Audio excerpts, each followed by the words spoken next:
सर, DSP Agnishwar राय court में chargesheet देत बा। जौन जज के हाथे में केस गईल बा उसे रंजीत के बचावल बहुत मुश्किल बा। लड़की के का हाल बा? ठीक हो रहल बिया। डिपार्टमेंट वाला आजकल ज्यादा ध्यान देत बाड़े। तू एगो काम कर, लड़की के मार दे। का कहत बानी? पूरा अस्पताल में पुलिस के पहरा बा। हमार भाई के बचावे के खातिर ओकरा के मारल जरूरी बा। ठीक बोलनी सरकार। अरे ओ वकील बाबू, ये काम तोहार नहीं बा, हमार बा। ये मामला कोर्ट ना जाई, अस्पताल से सीधा ऊपर। लेकिन सर हम कालू, लड़की के खत्म कर दा। का बोलत बाड़ा तू हमी से हमार मरीज मारे के बात कहत बाड़ा। अगर तू यहाँ एगो मिनट भी बैठल रहल तो हम तो के पुलिस के हाथ में दे दे। आप इतना एक्साइटेड काहे होत बानी डॉक्टर साहब? हम आपके एगो बात कहत बानी, माना न माना राउर मर्जी। तू जात बाड़े की ना? राउर लड़के का नाम आशा है ना, उम्र 19-20 का हुई, रोज कॉलेज जाले। देखनी हमरा लागत बा बचपन में फोटो देखले हो, बिल्कुल नंगा। और आज अगर ओकरा सब लोग रास्ता में नंगा देखी तो कैसन लगी डॉक्टर साहब? मतलब वही होखे वाला बा। रास्ता के बीच में खड़ा हुई तोहार लड़की। अब से ठीक 1 घंटा बाद हम फोन करब डॉक्टर साहब। अल्लाह हाफिज।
मिनिस्टर के भाई रेप करी हैं और ओके अस्पताल में मरवा दी हैं।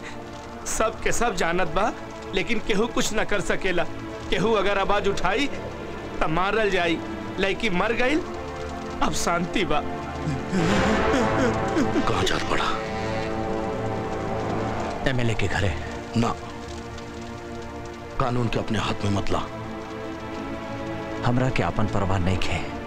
भले ही आपके अपाहिज कानून यहाँ पर खड़ा होकर तमाशा देखे, पर गुनहगार के पहचानला के बाद हम जब न रहा, हम ओकरा के नहीं छोड़ब। बाप के ऊपर बाप होला।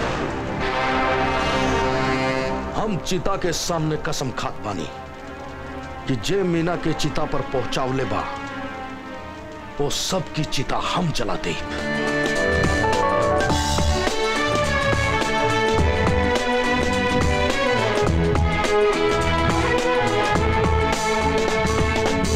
झूमे झूमे आज मन,